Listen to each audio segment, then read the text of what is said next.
Good morning. मैं doctor Ravi बाला। उम्मीद है आप सभी घर में होंगे, सुरक्षित तथा स्वस्थ होंगे। हम किसी भी विषय में किसी भी टॉपिक से संबंधित तथ्यों या कंसेप्ट को याद रखने के लिए कई तरीके अपनाते हैं, जैसे लिख लिख के याद करना, नोट्स बनाना, बोल बोल के याद करना या फिर किसी ऐसी चीजों से रिलेट करने का प्रयास करते हैं जिसे हम आसानी से याद रख सकें। लेकिन आज हम बात करेंगे पढ़ाई करने के सबसे आधुनिक तरीके के बारे में, जिससे आप बड़े से बड़ा, कठिन से कठिन टॉपिक भी चुटकियों में याद कर सकते हैं, उसे समझ सकते हैं। और वह तरीका है कंसेप्ट मैप, जिसे हिंदी में अवधारणा मानचित्र, संकल्पना या संप्रत्यय मानचित्र भी कहते हैं।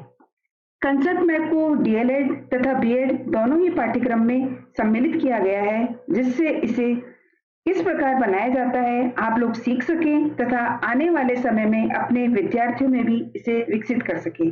अभी बकायदा इसे एमएड पाठ्यक्रम में भी स्थान दिया गया है। अब हम बात करते हैं कंसेप्ट मैप। कंसेप्ट मैप किसी टॉपिक या प्रकरण के विभिन्न कंसेप्ट्स या तथ्यों के बीच संबंध स्थापित करके डायग्राम के माध्यम से दर्शाने के तरीके को कंसेप्ट मैप का नाम दिया गया है। और आसान तरीके से हम ये कह सकते हैं कि सबसे पहले इसमें जो भी प्रकरण है उसे लिखते हैं, फिर उससे संबंधित विभिन्न कंसेप्ट्स को लिंकिंग वर्ड्स के माध्यम से, एक चित्र के माध्यम से प्रदर्शित किया जाता है।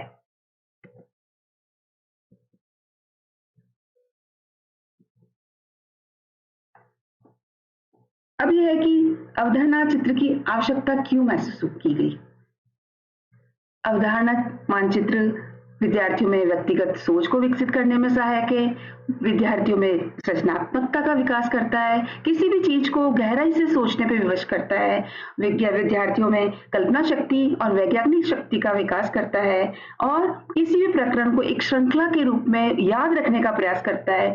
और सबसे इम्पोर्टेंट बात है कि अवधारणा मानचित्र जब बालक विकसित करता है या समझने का प्रयास करता है तो उस समय उसका दाहिना दिमाग, जो मस्तिष्क है, उसका दाहिना पार्ट काम करता है। और जब दाहिना दिमाग काम करता है, दाहिना पार्ट जो है मस्तिष्क का काम करता है, इसका मतलब उसमें सृजनात्मकता का, कल्पना शक्ति का, समस्या समाधान शक्ति का विकास हो रहा है।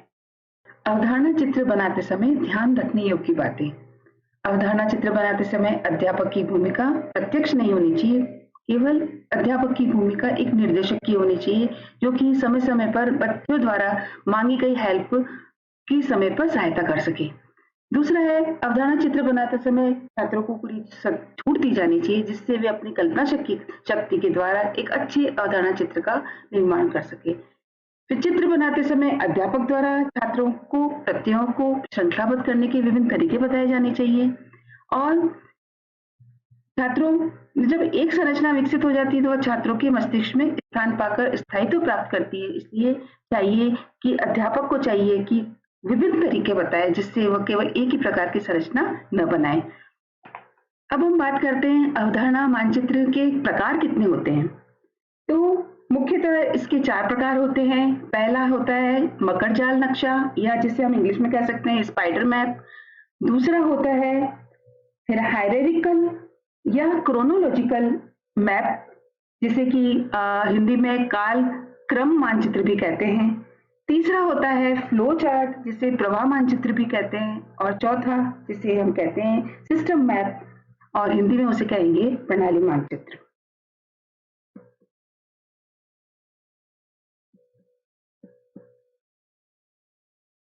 अब हम बात करते हैं अवधारणा मानचित्र के चरण।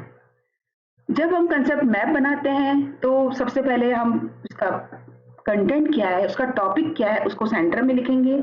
उसके बाद उससे संबंधित जो विभिन्न तथ्य हैं उनको हम क्रमानुसार स्टेप बाय स्टेप लिखेंगे और उन तथ्यों को हम लिंकिंग वर्ड्स, उनके संबंध को प्रदर्शित करने वाले शब्दों के माध्यम से जोड़ेंगे। इस तरह एक पूर्णतः अवधारणा मानचित्र बन जाता है। अवधारणा मानचित्र जो है वो हम अगर उन्हें सीधे साधे शब्दों में कहेंगे तो ये बच्चों को उनके टॉपिक की अच्छी समझ देता है टॉपिक को बच्चे लंबे समय तक याद रख सकते हैं। रिवीजन के लिए तो ये रामबाण है, और अध्यापक मूल्यांकन के लिए भी कर सकते हैं इसका इस्तेमाल।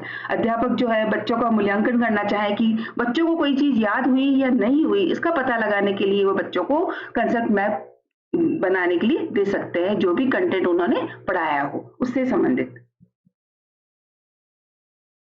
अवधारणा मानचित्र के लाभ अब सब इतना जानने के पढ़ने के बाद हम जान ही गए होंगे कि अवधारणा मानचित्र से विद्यार्थियों में मानचित्र का निर्माण करने में विद्यार्थी की समझ का विकास होता है, पूर्व ज्ञान और नए ज्ञान में संबंध स्थापित होता है, प्रकरण को सरलता से व जल्दी से समझा जा सकता है, और अवधारणा चित्र प्रकरण से संबंधित घटनाओं के बद्ध संबंधों की पहचान भी विद्यार्थी करने में समर्थ हो सकते हैं।